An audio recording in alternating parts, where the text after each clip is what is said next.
What's going on, guys? My name's Ryan, aka Hero, and we're back with another video. Today we're doing the top 5 blazing characters. Now this does include both Japan and global, but I don't think it matters too much. Looking at my list right now, I don't think it matters. But yeah, guys, so obviously before I want to start this video, I want to tell you guys that this is completely off of my opinion. So if you guys disagree with any of them, make sure you comment below, tell me what you disagree on, and yeah. I am trying something new this time. You guys will definitely see it right away, but yeah, if you guys do enjoy it, please leave a like. In the number 5 position, we have Kakashi Hatake, copier of 1000 Techniques. Now, I'm accounting Limit Break and all that, so don't be too upset that he's in the number 5 position, because obviously the people above him are more useful and better in different ways. Obviously, his stats could be better than them, but that's not all that matters in a character. Anyways, guys, so his health is maxed out at 2085 and his strength is 1776. Now, this, like I said, is limit broken. If he wasn't limit broken, I don't think he'd be nearly as good. Well, obviously, he is nearly not as good, but yeah, he is a mid-range unit. Now, for his skills, it is reduces an enemy's chance to counter by 11 to 22%. That is his field skill. And then his buddy skill reduces bravery elemental damage by 30%. Now, his ninjutsus are where he kind of shines a little bit. Also, his first one isn't as special as the last one, but let's get to that a little bit later. So his water style water dragon jutsu has 2.2 attack towards all enemies, so that is an AoE attack, and a 40% chance of reducing their attack by 5%. I said percent, I meant 5 turns. And then his lightning blade, which is probably the most beautiful thing ever. It is a 7.2 times attack towards one enemy in range. So it's not an AoE attack, but it definitely makes up because of how much damage, or the multiplier is for the damage. Next up, we have Gaara, the Sand's final weapon. Now, I chose this specifically because of his ninjutsu and his typing and his abilities in general. So, his max stats are 1148 health and 1668 strength. Now, he is also a mid-range unit, just like the Kakashi, but his stats are obviously not as strong.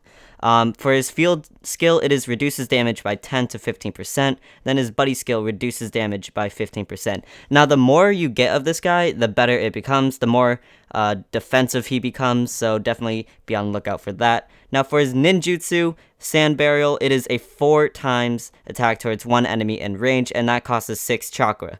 Then his next one, which is the one that makes him shine above all the other mid-range units, it is the Wind Style Air Bullet, and this is a 6 times attack towards all enemies in range. Now, guys, trust me, this range is insane. You can pretty much get half of the map, and I'm not even kidding, half of the map AoE attack. It's so good for, let's say, the skill ramen mission, the A rank, where there's always, or at the end, there's like 6 units all over the place. You can use him and wipe out all of them just like that. So definitely be on the lookout for this guy. Next up, we have Rock Lee, the 8 Gates. Now, you guys have probably already seen this coming, considering I put in pretty much all of my lists. It's insane. Now, he's at number 3 and not at number 2 or 1, as most of you guys probably expected. It's his... Well, let's say why he's in number 3. So his attack is insane. You don't even need to limit break him for his stats to be insane, which is also a plus. Yeah, so his health maxes out at 1517, and then his strength maxes out at 2204. Now, that's just insane amount of damage already.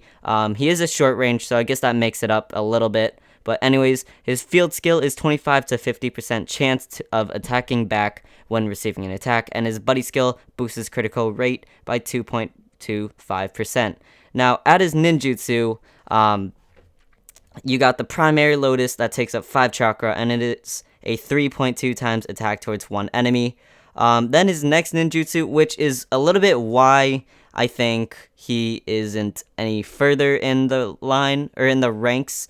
That's just because of I rated this whole thing out of 1 attack or stats and then 2 usefulness. So the 8 Gates Simon, I probably said that wrong. You guys are gonna roast me in the chat, but it's all good. So gives you an attack boost of 150% for 10 turns. Restores chakra gauge by 4 and gives you slip damage for 10 turns. Now, once you activate that attack, you can use the Primary Lotus, which gives you a 1-up over the Sasuke Lone Survivor, definitely. But yeah, so this Rock Lee is insane in stats, but other than that, he's just all attack is what mainly Rock Lee is. Next up, we have Neji, a caged bird. So I put him on this list because he's very useful as a skill short-ranged unit.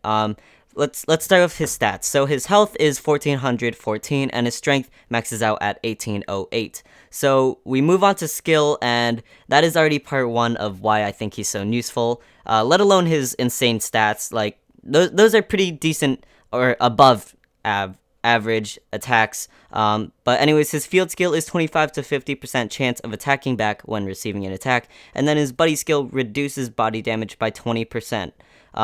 We go to the ninjutsu, and this is where I tell you guys why he's so useful. So his 8 trigram palms rotation, which costs 5 chakra, is a 1.5 times attack towards all enemies in range, and there's 70% chance of immobilization for 1 turn. Now that alone is just so insane. There's so many strats that you can pull just with this character alone.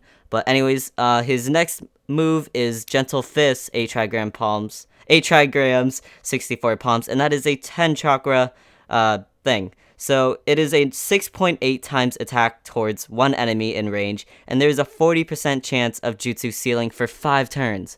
Now this is also another insane thing that makes him so useful in all of raiding and everything. So yeah.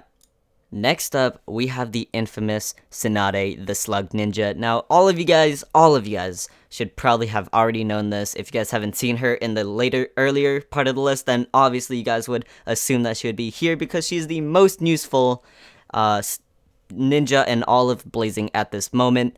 Not only that, but her stats are also insane. They rival Neji's stats. So her health maxes out at 1566, and her strength maxes out at 1852. She is a short-range unit, so obviously the stats, they apply to each other. But yeah, so her skills are, field skill is reduces the chance of receiving immobilization by 20 or 25%, and her buddy skill boosts critical rate by 2.25 times. Anyways, the ninjutsu is the ninja art summoning Katsuyu, and that requires 4 chakra. Now, guys, this is like I say in almost all of them. This is where she is so useful. She restores 1,280 health and removes jutsu ceiling of all allies in range. Now, not only is she a hard hitter, but she also heals. Her second move is Paradise Pure Lands, and that requires 8 chakra. That is a 7 times attack towards 1 enemy in range, so she is an all-around useful and strong character. So that's the list, guys. I hope you guys enjoyed. Like I said in the beginning of this video, if you guys disagree with any of them, please leave it in the comments below. I would love to talk to you guys. Yeah, so obviously this is my opinion. I'm using stats and everything, but I want to know your guys' opinions because they might be different. Number 5, in the number 5 position, obviously you guys could be negotiating which characters would be above Kakashi or below and everything like that. So I want to know all of your guys' comments and opinions on this video. Thank you guys for watching, and as always, have a nice day.